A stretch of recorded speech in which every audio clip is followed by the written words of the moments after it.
दोस्तों, अगर मैं कहूं कि नारुतो सीजन 1 के एपिसोड 1 की वो जोरदार कहानी जहां से सब शुरू हुआ था, अगर आपने वो नहीं देखा है तो आज का ये एक्सप्लेनर आपको उसका दीवाना बना देगा।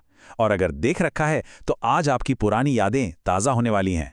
आज हम सिर्फ एक शो की नहीं बल्कि उस पूरी दुनिया की गहराई में उतरने वाले हैं जिसने न सिर्फ मनोरंजन की परिभाषा बदली बल्कि पूरी दुनिया के पॉप कल्चर पर अपना कब्जा जमा लिया है। हम बात कर रहे हैं एनीमे की, तो बिना किसी देरी के चलिए शुरू करते हैं। अब आप सोच रहे होंगे कि एनिमे की पहुंच आखिर कितनी विशाल हो चुकी है।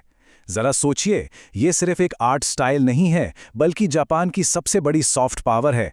इस बात का सबसे बड़ा सबूत तब मिला जब 2015 में अमेरिका के तत्कालीन राष्ट्रपति बराक ओबामा ने जापान को उनके बेहतरीन सांस्कृतिक योगदान के लिए औपचारिक रूप से धन्यवाद कहा था। और पता है उन्होंने किन चीज़ों का खास जिक्र किया? एनिमे और मंगा का। ये साफ बताता है कि एनिमे का जादू अब सीमाओं में नहीं बंधा है। तो आज के इस दिलचस्प सफर में हम क्या क्या कवर करने वाले हैं, एक नजर डालते हैं। हम एनिमे की परिभाषा से शुरुआत करेंगे, फिर इसके इतिहास और मंगा के देवता से मिलेंगे। इसके बाद अलग अलग शैलियों, इसकी जबरदस्त प्रोडक्शन मशीन और आखिर में इसके वैश्विक प्रभाव को समझेंगे। भाग 1, माध्यम को परिभाषित करना।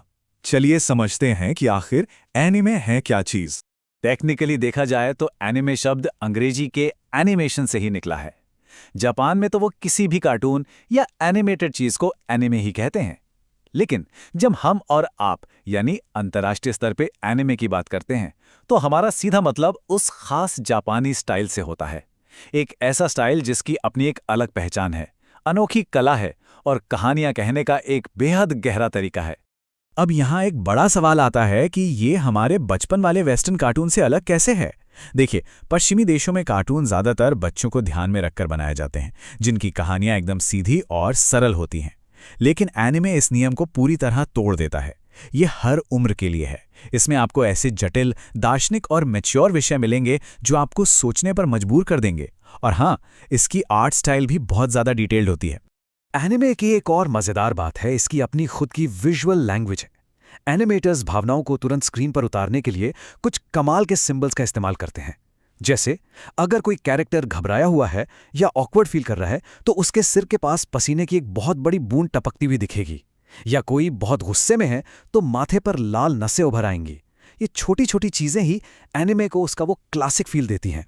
भाग 2, जड़ें, इतिहास और मंगा के देवता। चलिए अब टाइम मशीन में बैठकर थोड़ा पीछे चलते हैं। आपको जानकर शायद हैरानी हो कि एनिमे का सफर बहुत ही साधारण तरीके से शुरू हुआ था। बात है 1917 की, जब नमाकुरा गताना नाम की पहली एनिमे फिल्म आई थी और वो सिर्फ 4 मिनट की थी। फिर वर्ल्ड वॉर II के बाद इस इंडस्ट्री ने असली रफ्तार पकड़ी। 1948 में वॉल्ट डिज्नी से प्रेरित होकर टोय एनिमेशन बना। लेकिन जो असली क्रांति थी ना, वो आई 1963 में एस्ट्रो बॉय के साथ, जिसने टीवी पर एनिमे की नींव रखी। और इस एस्ट्रो बॉय को बनाने वाले लेजेंड का नाम था ओसामू तेजुका। इन्हें मंगा का देवता और एनिमे का पिता कहा जाता है। इनकी कहानी भी किसी फिल्म से कम नहीं है। तेजुका असल में मेडिकल की पढ़ाई कर रहे थे, डॉक्टर बनने वाले थे। लेकिन उनकी माँ ने उन्हें एक बहुत प्यारी सलाह दी कि बेटा वही करो जिससे तुम्हें सबसे ज़्यादा खुशी मिलती है। बस फिर क्या था, उन्होंने मेडिकल छोड़ा, आर्ट को चुना और जापानी एंटरटेनमेंट का इतिहास हमेशा के लिए बदल कर रख दिया। लेकिन सच कहूं तो इंटरनेशनल लेवल पर मशहूर होना इतना आसान नहीं था। जब तेजुका का एस्ट्रो बॉय अमेरिका पहुंचा तो वहां के ब्रॉडकास्टर्स ने उस पर कई तरह की पाबंदियां लगा दी। उन्होंने सारे धार्मिक और वयस्कों वाले विषय कटवा दिए। यहां तक कि उन्होंने ये भी कहा कि शो में ऐसा कुछ नहीं दिखना चाहिए जिससे पता चले कि ये जापान की कहानी है। इसे एकदम स्थानहीन या कहें कि बिना जगह वाली कहानी बनाने का दबाव डाला गया। ये उस दौर का एक बहुत बड़ा कल्चरल क्लैश था। भाग 3, सामग्री, हर दर्शक के लिए एक शैली। अब आते हैं इसके सबसे मजेदार हिस्से पर, यानी इसका कंटेंट। एनिमे में हर किसी के लिए कुछ ना कुछ है। इसकी सबसे मशहूर शैली है शोनेन। इसे बेहतरीन तरीके से समझने के लिए चलिए नारुतो के उसी पहले एपिसोड में चलते हैं जिसकी बात मैंने शुरुआत में की थी। कहानी की शुरुआत होती है आज से ठीक 12 साल पहले, जब हिडन लीफ विलेज पर एक भयानक आग उगलने वाला 9 टेल्स डीमन फॉक्स ने हमला कर दिया। गांव के 4th होकागे ने अपनी जान की कुर्बानी देकर उस राक्षस को एक मासूम बच्चे नारुतो उजुमाकी के अंदर सील कर दिया। अब 12 साल बाद प्रेजेंट डे में नारुतो बड़ा तो हो चुका है, लेकिन वो पूरे गांव का सबसे बड़ा सिरदर्द है। होकागे के पहाड़ पर रंग बिरंगी ग्राफिटी बनाना हो या क्लास में सेक्सी जुत्सु का इस्तेमाल करके अपने टीचर इरुका सेंसेई के होश उड़ा देना हो, वो सब करता है। यहां तक कि वो निंजा बनने के एग्जाम में भी बुरी तरह फेल हो जाता है। लेकिन दोस्तों, इसके पीछे का सच बहुत इमोशनल है। वो ये सब शरारतें इसलिए नहीं करता कि वो बुरा है, बल्कि इसलिए करता है क्योंकि वो अकेला है। पूरा गांव उससे नफरत करता है क्योंकि उसके अंदर वो राक्षस कैड है। जब एग्जाम के बाद सारे बच्चे अपने माता पिता के साथ खुशियां मना रहे होते हैं, तब नारुतो एक पेड़ के नीचे झूले पर अकेला बैठा होता है। यही शोनेन की असली आत्मा है, अकेलापन, गहरा दर्द और फिर अपनी मेहनत से दुनिया जीत लेने का जज्बा। इसके अलावा शोजो, सीनेन और कोडोमोमुक्के जैसी और भी कमाल की शैलियां इसमें शामिल हैं।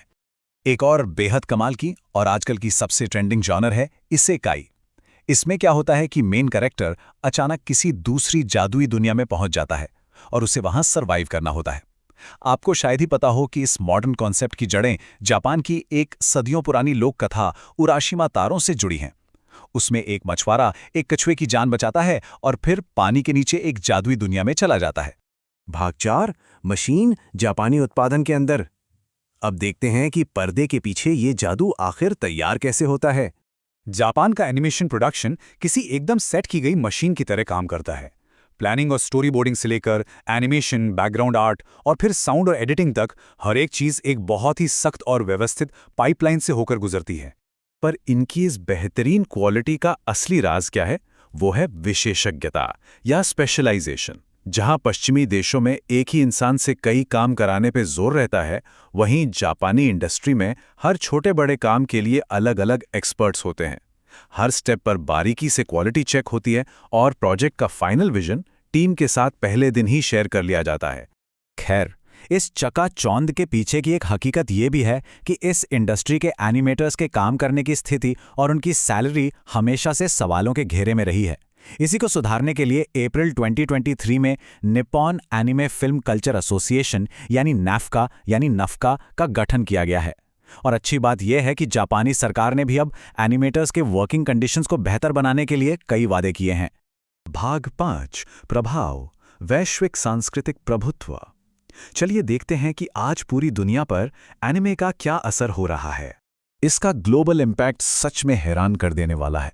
क्या आप विश्वास करेंगे कि चिली में एक राजनेता ने संसद में अपनी जीत का जश्न नारुतो रन करके मनाया, या पेरू के राजनेताओं ने चुनाव में यूथ का वोट पाने के लिए एनिमे के किरदारों की तरह कॉस्प्ले किया, और तो और अक्टूबर 2024 में वेटिकन सिटी ने भी युवाओं से जुड़ने के लिए अपना खुद का एनिमे स्टाइल वाला एक शुभंकर ल्यूस लॉन्च किया है ना कमाल की बात। और हाँ, एनिमे अब सिर्फ टाइम पास का जरिया नहीं रहा।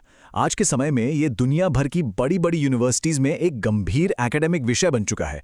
शोधकर्ता इसके सामाजिक, सांस्कृतिक और मनोवैज्ञानिक पहलुओं पर इंटरनेशनल जर्नल्स में गहराई से रिसर्च कर रहे हैं।